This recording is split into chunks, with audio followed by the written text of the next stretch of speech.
We invited you to show us how you use bread because you're the sourdough master. So like, Sorry, can we pause for a minute? My camera's overheating. Yep. Okay. The food is too amazing. It's overheating. That's a dad joke right there. Yeah. yeah. This is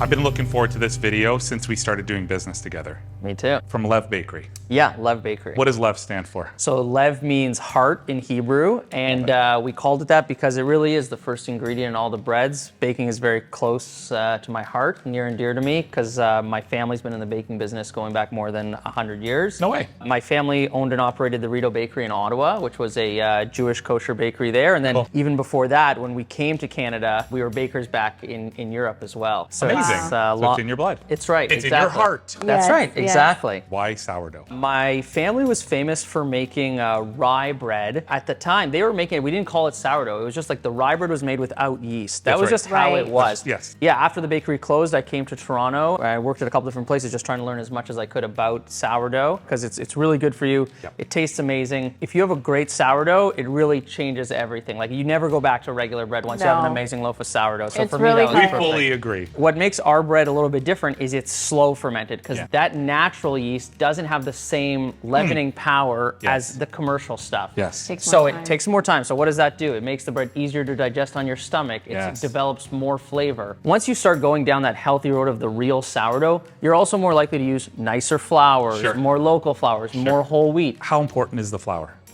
It's everything. When the loaf is 3 ingredients, water, salt, Yeah. and flour, there's only Yeah. one of those ingredients Yeah. that can really taste like something. Salt is just salty, water is water. Although the Italians will tell you the water matters because they think everything tastes better because their water tastes Yeah, better. and people in New York think the bagels taste good Yeah. because of the The water. water. It's about the people, it's about the process, it's Yeah. about the ingredients you're putting in. And the love you put into The it. love, the right? heart, the Yeah, Lev. The heart. There you the go. Lev.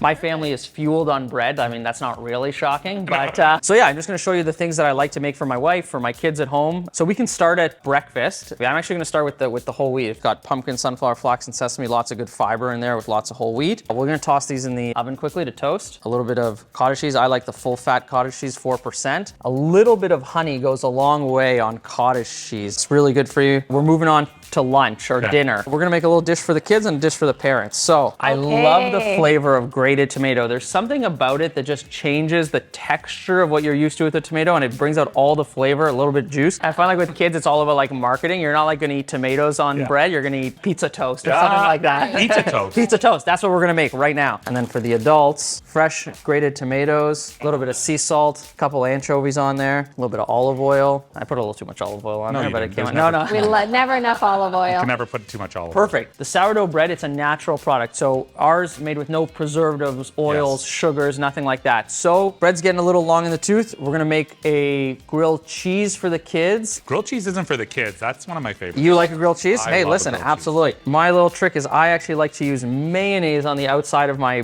bread instead of butter. I find the butter turns to brown butter while you're making the grilled cheese. Let's put a little lid on it. It'll help with the cheese melt. Oh, perfect. Look at you. Oh, look at that.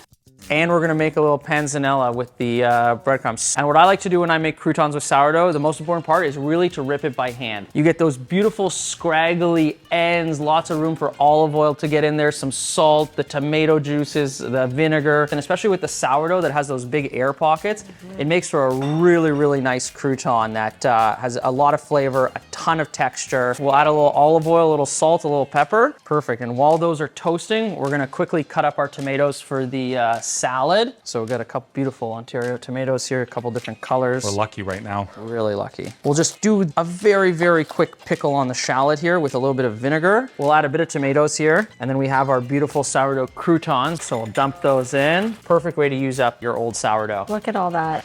Look what you just made in like 10 minutes. I don't know what else to say, but this is amazing. You're doing a great job with your bakery. The bread is phenomenal. Thank Customers you. are getting fresh sourdough every day at our stores now. That's right. Keep up the good work, man. Thanks, you. And this is So great. happy to be Obviously, here. We're gonna eat now. Okay, let's do it.